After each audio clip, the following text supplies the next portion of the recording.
2018. Yes, that's not a mistake. Usually when I do my best and worst of the previous year lists, they come out around May or June. The reasoning is because a lot of movies that come out in November and December don't make it onto video until April or May. I like to see as many of the previous year's films as possible, so I can make an informed list that isn't just a rush to get a video out with nothing but mainstream Hollywood productions. How thorough am I? I watched not one, but two Truth or Dare horror movies. Anyway, 2018 was different. I was watching the movies on the list I'd compiled and was getting very sad.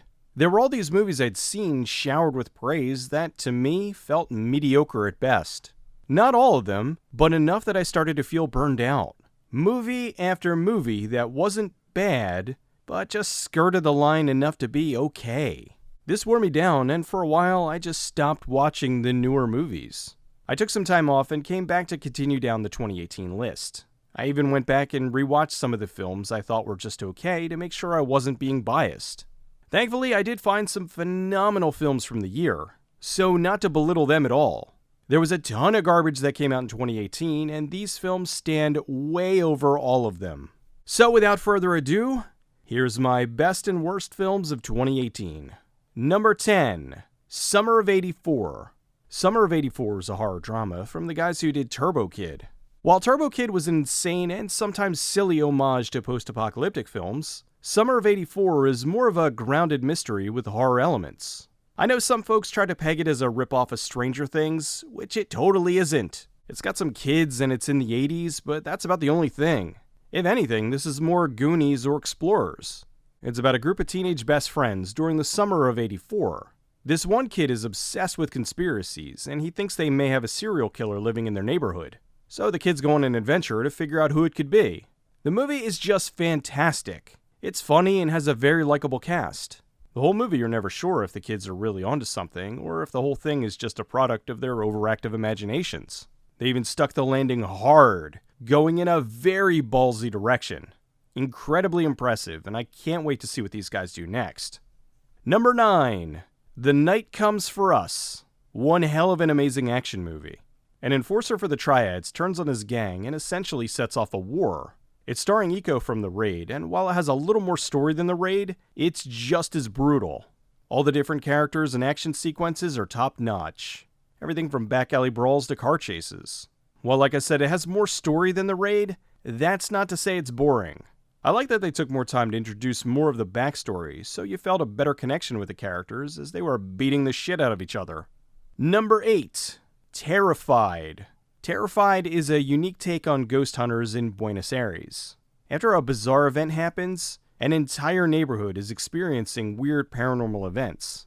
A team of ghost hunters go in to investigate and quickly find out that they are in way over their heads. This movie is very well done. While I wasn't terrified, I was very uncomfortable pretty much the entire time. I liked how it wasn't just one location, how these things were spreading and getting worse. There were more than a few moments that were completely unexpected, and I really appreciated that. I see so many movies, and it's nice to find one that can still surprise me. My only gripe on the whole thing is that it sort of ends on a bagul, which I thought was a bummer since the rest of the film was so strong. Not enough to detract from the film overall, but enough to keep it from placing higher on the list. Number 7. Aquaman. See? It's not all indie and foreign films on the list. Aquaman was entertaining. I've been reading the comics for quite some time, and while Momoa's Aquaman is quite different from how the character is usually portrayed, I like that. In pop culture over the past few decades or so, the character has kind of become a punching bag in the mainstream, so it was nice to see him portrayed as more of a badass. I mean, the guy can withstand the immense pressures of the ocean, so naturally you can assume he's gonna be tough. But when he's mentioned, it's always... Aquaman, you go! Talk to some fish! Which, how is that a bad thing? Anyway, the film was an origin story, which was to be expected. Black Manta is such a cool villain, and while he wasn't the main villain for this movie, he was still a great additional antagonist. I was really happy to see him in there. I also liked how with James Wan's directing, he managed to sneak in a little horror sequence with the trench. Stuff like that is what helped to set this apart from the deluge of superhero movies we've been getting lately. Number 6. Mission Impossible Fallout. The Mission Impossible films could quite possibly be the only franchise in history that manages to get better with each sequel. For a franchise that started in 1996, I never expected this thing to last this long or to be this good. The cast all plays so well off each other, so you feel the camaraderie and have no problem believing this is a team that's been working together for a really long time. Aside from the well-paced story, the big reason why I enjoyed this so much was the action. With so many action movies devolving into an over-edited shaky cam fest, this is full of long takes of well-choreographed action. I'm guessing this is due to Tom Cruise insisting on doing many of his own stunts. If you're willing to do your own stunts, it would stand to reason you'd want people to see them, right? So we get lots of fights, jumps, explosions, and chases with Cruise running at full steam. Also, we get Henry Cavill reloading his arms. The movie's long, it's close to 2.5 hours, but it doesn't feel like it. It's all about pacing, and Mission Impossible Fallout was incredibly well paced. Number 5. The Ritual. This was based off the novel of the same name. A group of friends are hiking, so when one of them is injured, they have to take a shortcut through some woods, only there's something in these woods that doesn't want them there. I really like this because as the film progressed, I had no idea where it was going. It had one of the most unexpected openings I'd seen in a while, and then it progressed into a very intense thriller. I've seen people compare this to the Blair Witch Project, but I think that is quite possibly the laziest comparison possible.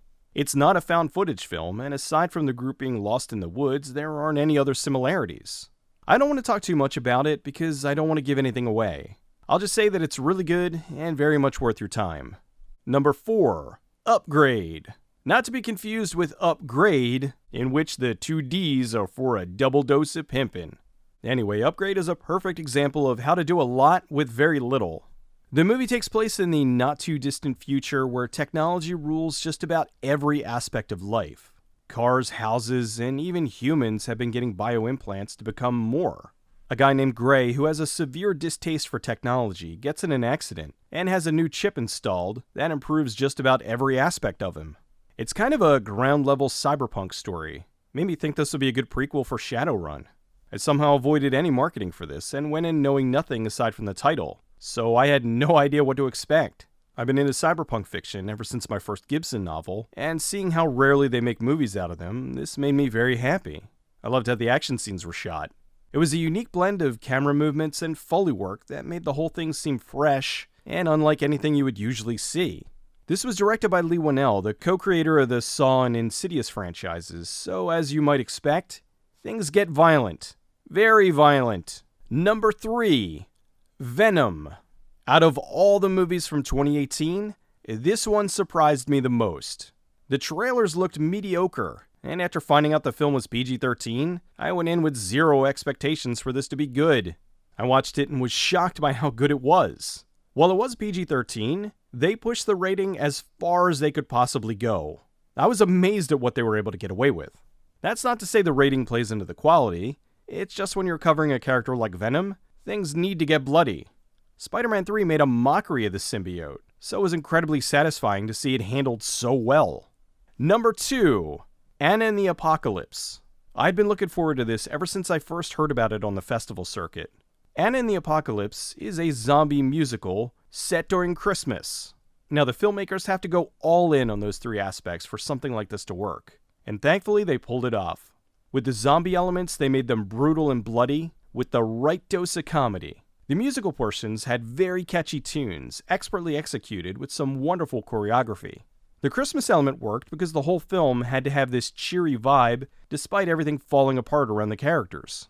It definitely had a Shaun of the Dead vibe, with how it was funny, but still had some real heartbreaking moments. The cast was tremendous. Everyone played their roles perfectly. They even made the lead jerk oddly relatable. I'm sure some of you might be groaning at the idea of a musical, and that's fine. This movie won't appeal to everyone. I do think if you like zombie movies and you're willing to give this a chance, you'll love it. And the number 1 film of 2018 is The Endless. This makes 3 for 3 for directors Justin Benson and Aaron Moorhead.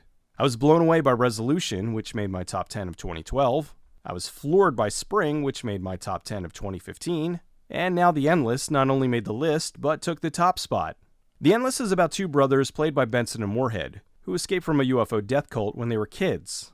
Think like the Heaven's Gate cult from 1997. If you never heard of it, Do a search, it's pretty crazy. The brothers receive an unusual message and they return to the location of the cult to try to get some closure. While this is sort of a sequel to Resolution, it's not necessary to see that one first, although you will appreciate this more if you do.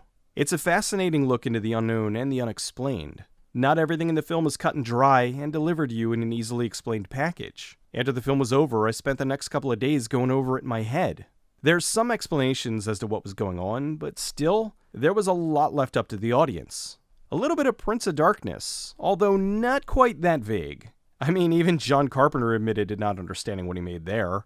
This is more of a mystery that can have a few different answers depending on your perception of the events. The Endless is outstanding. I love that movies like this exist. It's smart, well shot, and 100% engaging. This is the kind of movie that reminds me why I love movies. Okay, so that's my top 10, and as I always do, number 11 is Overlord. A big explosive action war film that feels like the closest we'll ever get to a live-action Wolfenstein adaptation. Some other honorable mentions. Pyewacket was really good. That was on the top 10 list for a while before getting knocked out. Still very much worth seeing. Terrifier. Oh my god, Art the Clown is really unsettling. It's a fairly simple film, but don't dismiss it because of that. The whole thing just works. Two girls are being chased by this sadistic clown on Halloween. It feels like a lost 80s film, right down to the gruesome practical effects. Incident in a Ghostland was really good. Going in, I didn't know it was from the director of Martyrs, so that explained a lot. Needless to say, it's brutal. The Domestics was fun. It was a combination road trip during the apocalypse movie combined with the Warriors and Six-String Samurai. In other words, awesome. Spider-Man Into the Spider-Verse was good. I liked how they were able to cover the many multiverse versions of the character from over the years. It was great to see an animated movie from a studio that wasn't a full-on CG 3D animated film for a change. I also think this was a cool way to give Miles his own story without having to supersede the Tom Holland Spidey movies. Deadpool 2 was good, but not as good as 1. I thought 1 did a great job of having fun with the character, but 2 was a little too random. Await Further Instructions was a very tense sci-fi mystery film. And this year's 800-pound gorilla is Infinity War. I didn't dislike it, I just thought it was kind of not as good as it could have been. This isn't a Marvel vs. DC thing either, because I liked Endgame, and that'll most likely end up in my top 10 of 2019. I just felt that Infinity War was kinda missing something. Not saying that it's bad, just that it's nowhere near as good as something like Winter Soldier. Since we're here, I'll mention some others that weren't bad, just overrated in my opinion. A Quiet Place was too all over the place with its own rules. Lots of things just didn't make sense. Sometimes a loud noise did nothing. Other times a fart would bring the monsters there in a second.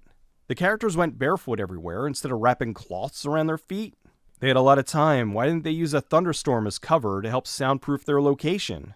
Why didn't they move closer to the waterfall?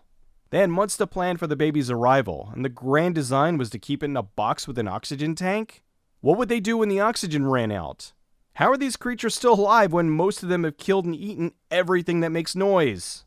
They not only didn't remove the nail that Emily Blunt steps on, they just ignore it for the rest of the film. How did these creatures take out the entire military of every continent they landed on?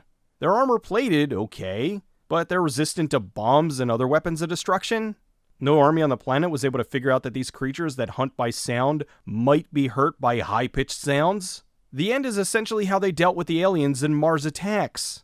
Everything on the planet makes noise, but the monsters seem only to be attracted by noises that are convenient to the plot. They did a solid job of use of audio in the film that is mostly quiet, but I feel like the script needed a few more passes. I really wanted to like this, but I kept getting pulled out of the film every time something illogical happened. This is a movie where the more you think about it, the more annoyed you get. Hereditary, I give a lot of credit for the ending, and Toni Collette for giving an incredible performance. I like slow burn horror, but I thought this was a little too slow burn. Not that it needed an action scene or anything, just a few trims here and there to improve the pacing. There were lots of moments where they just hung on a shot for an overlong period of time. Once or twice is fine, but they did this over and over again. It just felt tedious and self-indulgent. I was hoping things would pick up, but they never did. There was one genuinely shocking moment, but that wasn't enough to save the film for me. And now for the worst movies of the year. Tomb Raider. Initially, I was excited because this was being done by the director of Cold Prey and The Wave. On top of that, Alicia Vikander completely looked the part of the newly designed Lara Croft. They seem to be going in the more serious direction of the new games, which I was all for. However, the execution was awful.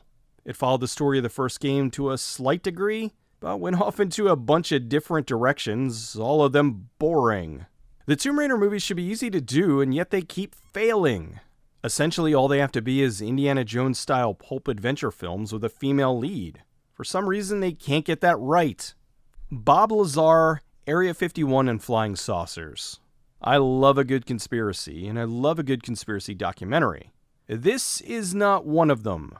Bob Lazar himself is fascinating. I mean, go watch some interviews and see what I'm talking about. Apparently the guy is a genius physicist who worked on alien technology at Area 51 and has all kinds of information he's willing to share. So why is this documentary bad? Well, it all comes down to the director. This guy, who has this brilliant subject to discuss, decided to make the whole documentary about himself. Seriously!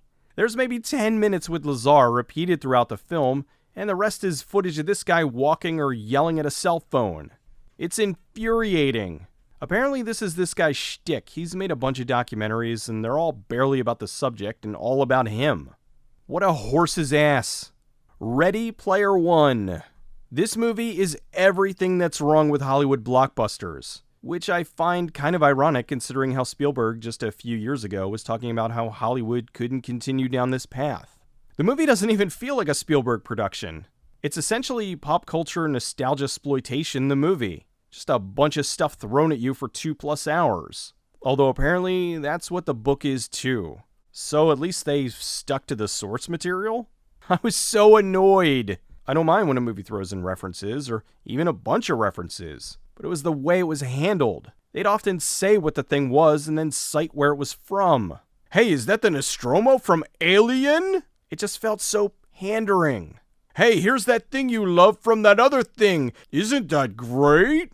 Cabin in the Woods had a ton of references, but they didn't say where they were all from. They left it up to you to figure out, or some really clever internet guy to point out. With this movie, it was just, how can I say this without being demonetized? Jerking you off with a handful of action figures. And the worst movie of the year? Slender Man. What a pile of garbage! What kills me is the creepypasta, and the stuff by Marble Hornets is really, well, creepy.